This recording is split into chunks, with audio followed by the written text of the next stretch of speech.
заключения 17 граждан Российской Федерации, в основном выходцы из Чеченской Республики. Причиной для депортации послужило нарушение визового режима. То есть 14 из них приехали под российские визы и остались там в Каире. Каким-то образом или живут, или как устроились на обучение. Хочу здесь отметить, что режим чрезвычайного положения в Египте уже 27 лет существует. И на основании этого закона спецслужбы Египта имеют право под стражу любого гражданина, в том числе граждан иностранных государств, на 30 суток без объяснения причины и без предъявления обвинения. Но только личное вмешательство президента Чеченской Республики Рамзана Ахматовича Кадирова послужило и помогло освободить 25 граждан Российской Федерации. Первый заместитель председателя парламента Чеченской Республики Салман Закриев был отмечен благодарственным письмом спикера Государственной Думы Бориса Грызлова. Награду за существенный вклад в развитие законодательства и парламентаризма Российской Федерации передал председатель парламента Чеченской Республики Дукуах Абдурахманов. Он также отметил, что Салман Закриев – один из немногих политических и общественных деятелей, который, занимая государственный пост, ни на минуту не забывает о проблемах простых людей. Закон телески, закон асхалар хон боxtlik Израиль я қимиш абичани тун парламентен төшдон ахдинет о парламенту дину эрду хана ости тига бешвош то тига мела соно бох тига реон я бо биан ол наган эпош ахара онс бо реон куршна Асланбек бере хоште качезе тига реон юртисная для коллективисная цар это лигер болко эсун войбаркал алла президента Элла, Москва соушла дюделов Асаб, благодарностью Грызлов.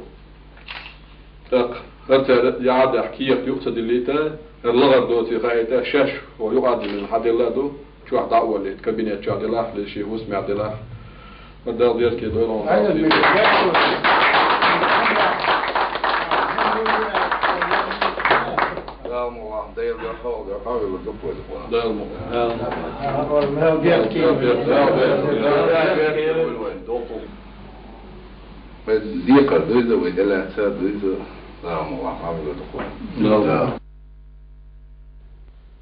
Сегодня воспитанники школы-интернат для детей-сирот побывали на экскурсии в парламенте республики. Гидом по новому зданию законодателей для ребят выступил лично председатель парламента Дукуах Абдурахманов. Он подробно ознакомил детей с условиями работы и даже разрешил им на время почувствовать себя в роли парламентариев. На законодательной экскурсии побывала и Элина Дадаева. Детей торжественно встречают и провожают в кабинет Дукуахи Абдурахманова. После знакомства с гостями в дружеской атмосфере завязывается беседа. Как и полагается, ребят интересовал вопрос о дальнейшем обучении. Председатель парламента пообещал, что ни один выпускник из интерната не останется без внимания государственных органов.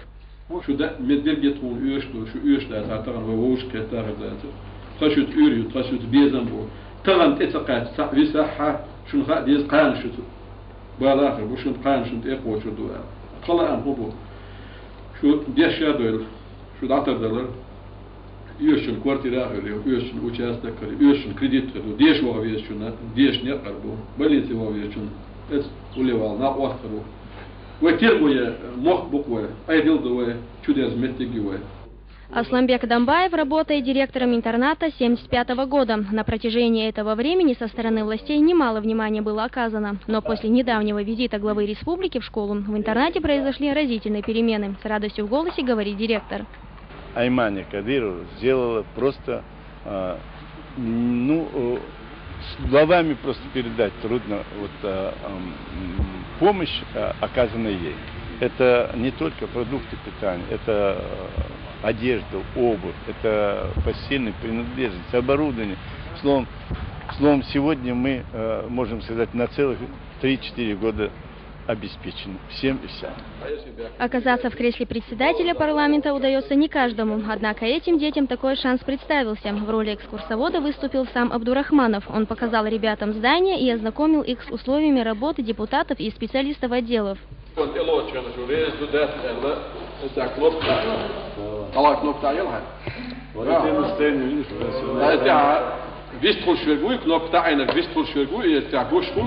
Экскурсия именно в парламенте не зря выбрана детьми. По словам председателя профсоюзной организации, ребят давно интересовал сам процесс работы. Помимо познавательного урока, от этой встречи дети получили и массу позитивного настроения. Ознакомление детей с жизнью республики, общества, в частности, законодательного собрания. Именно почему выбор пал на парламент, потому что детей интересует работа парламента и то, как создаются законы, как выражаются дети. Мне очень сильно понравилась эта экскурсия, особенно понравилось в большом зале, как я и еще со мной ребята почувствовали себя хоть немного депутатами. В завершение встречи дети с пустыми руками не ушли. Устроенный обед пришелся по вкусу всем участникам, плюс фотографии на память и памятные подарки. Про эту встречу дети будут вспоминать еще долго. Элина Дадаева, Халид Мавсаев, Джамален Хаджалиев. Новости.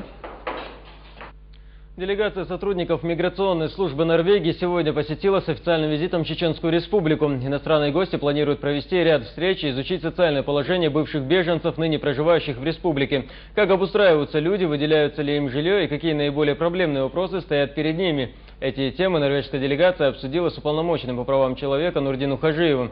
Он заверил гостей, что обустройству этих граждан руководство региона уделяет особое внимание. Кроме того, представителей миграционной службы Норвегии интересовало и то, как в Чеченской Республике реализуется указ президента Кадырова о дополнительных мерах по обеспечению прав граждан. Напомню, что для этого в рамках специального указа при городских и районных администрациях были созданы специальные общественные советы. Скажу откровенно, в первый год работа шла большими трудностями,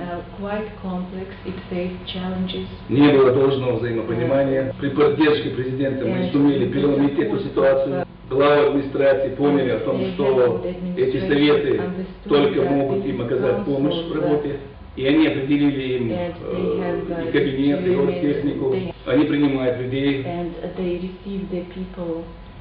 Рассматривают жалобы, заявления уже непосредственно советом присутствия главой и заместителей.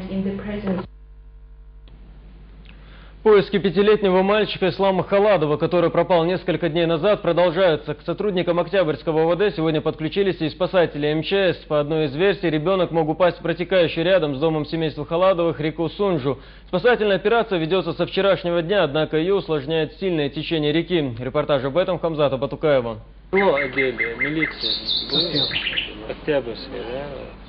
Семья пропавшего Ислама Халадова проживает в поселке Войково. 5 долгих дней стали для близких настоящим испытанием. Все, что зависит от родных Ислама, они сделали. Написали заявление в милицию, а вчера к поискам присоединились и спасатели МЧС.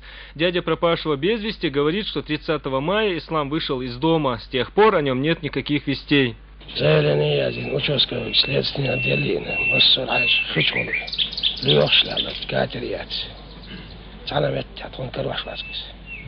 Специалисты МЧС обследуют берега реки Сунжа. Быстрое течение делу не помогает. По одной из версий, мальчик мог упасть в воду. Территория исследования обширна. В ближайшие 3 дня поисковики исследуют русло реки вплоть до станицы Петропавловская.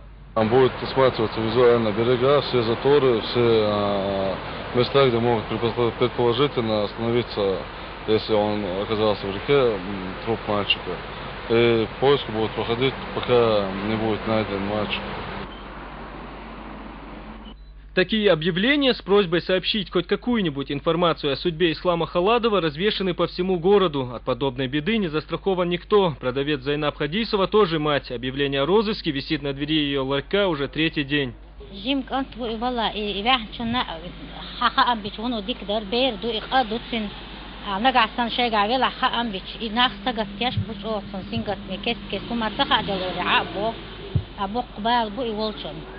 Расследованием этой трагедии занимаются сотрудники милиции Октябрьского отдела внутренних дел. Последний раз мальчика видели 30 мая недалеко от дома. Кинологи исследовали место, но специально обученная собака привела милиционеров по следу обратно к дому семьи Халадовых.